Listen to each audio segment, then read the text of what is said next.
الحمد لله ما شب الهدى وحبا وما تكلم جذع في الحشا طربا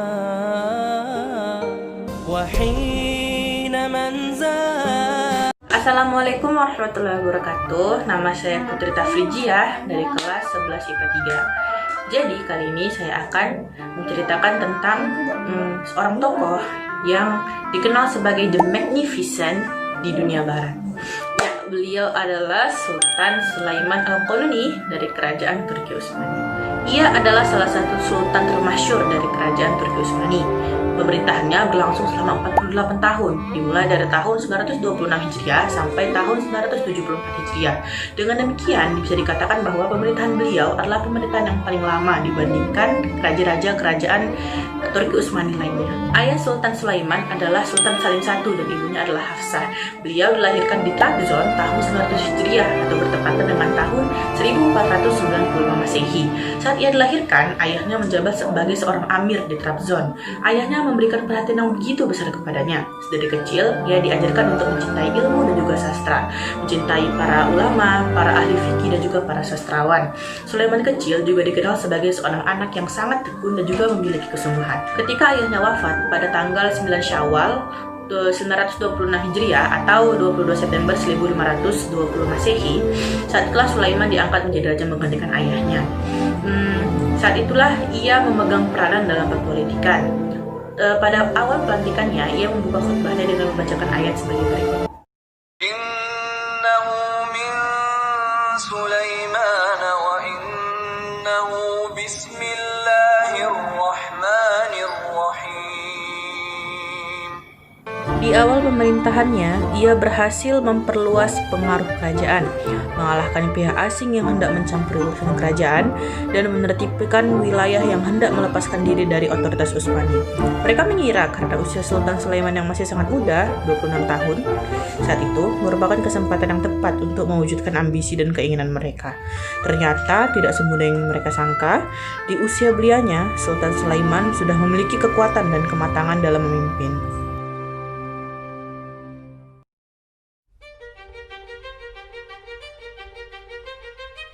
Pada masa pemerintahan Sultan Sulaiman terjadi beberapa kali peperangan. Hal tersebut berkonsekuensi menjadikan wilayah kerajaan Turki Utsmani kian meluas, bahkan hingga mencapai wilayah Eropa, Asia, dan juga Afrika. Pada tahun 972 Hijriah atau 1521 Masehi, Utsmani berhasil menguasai wilayah Belgrade atau ibu kota Serbia sekarang. Tahun 935 Hijriah atau 1529, pasukan Utsmani mengepung kota Vienna atau ibu kota Austria sekarang, walaupun tidak sempat berhasil menguasainya. Di kesempatan berikutnya, upaya penaklukan Vienna kembali dilakukan, namun hasilnya tetap sama. Kemudian Budapest, ibu kota Hungaria, menjadi salah satu provinsi Utsmani.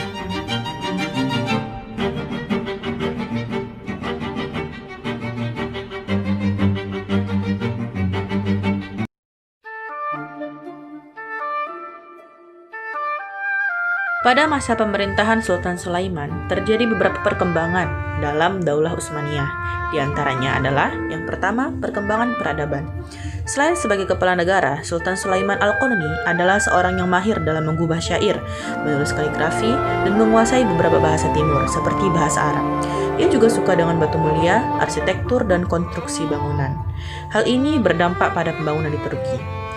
Seorang sejarawan yang bernama Jamaluddin Falih Al-Qalilani mengatakan bahwa masa Sultan Sulaiman Al-Qanuni merupakan masa keemasan Daulah Utsmani, karena pada masanya Turki Utsmani menjadi satu-satunya negara adidaya di muka bumi dan memiliki dominasi kekuasaan di Laut Mediterania.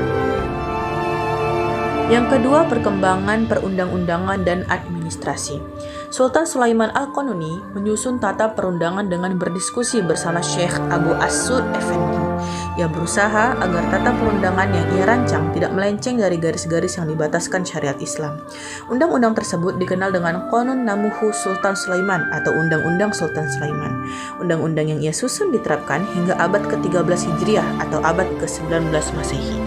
Oleh karena konsistensi Sultan Sulaiman dalam menerapkan undang-undang yang ia susun, ia pun akhirnya dilaqabi dengan istilah Al-Qanuni. Oleh karena itu, istilah-istilah yang diberikan orang-orang Eropa seperti The Magnificent atau The Great tidak memiliki kesan dan juga pengaruh yang mendalam dibandingkan dengan lakop Al-Qaduni. Dikarenakan lakop ini menunjukkan keadilan sang sultan dalam memerintah.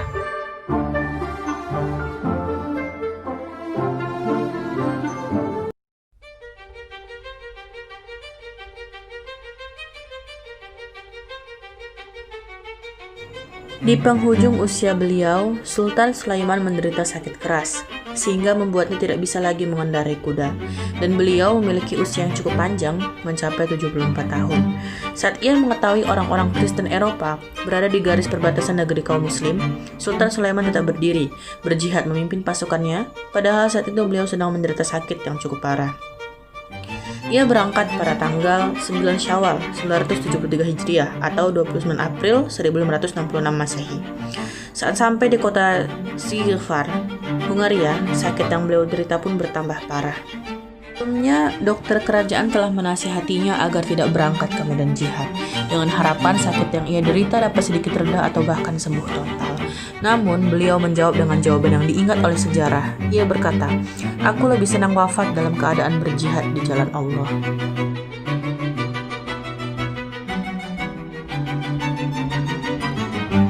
Sultan pun mengepung kota Sigefar. Setelah 2 minggu mengepung, sampailah pasukan Islam di garis depan, dan pertempuran pun pecah. Cuaca yang dingin, kekuatan besar Kristen, dan semangat tinggi mereka untuk mempertahankan benteng menjadikan perang itu sebagai perang terberat yang dihadapi umat Islam. Peperangan dan pengepungan terus berlangsung hingga genap 5 bulan. Kekhawatiran kaum muslimin pun kian meningkat karena sulitnya menaklukkan benteng ini. Di sisi lain, sakit Sultan bertambah parah dan ia merasakan bahwa ajalnya telah dekat. Sultan pun merendahkan dirinya kepada Allah Ta'ala. Ia berkata, "Ya Allah, penguasa sekalian alam, berilah kemenangan kepada hamba-hambamu umat Islam. Tolonglah mereka dan berilah nyala api pada orang-orang kafir ini." Allah Ta'ala mengabulkan doa Sultan Sulaiman. Salah satu peluru meriam umat Islam menghantam gudang mesiu orang-orang kafir. Ledakan dahsyat pun terjadi. Umat Islam pun menyerang mereka habis-habisan, dan pada akhirnya bendera Sulaimaniyah berhasil berkibar di puncak benteng. Betapa gembiranya Sultan dengan kemenangan tersebut. Ia memuji Allah atas hikmat yang agung ini. Lalu ia berkata, "Sekarang selamat datang wahai kematian, selamat datang kebahagiaan atau kemenangan, dan semoga kemenangan yang abadi. Berbahagialah jiwa yang ridho dan diridhoi, yaitu mereka yang Allah ridhoi dan mereka juga ridho kepada Allah." Ruh sang sultan pun beranjak, pergi meninggalkan jasadnya pada tanggal 20 Safar 974 Hijriah. Semoga Allah menempatkan di surga yang penuh dengan kebahagiaan.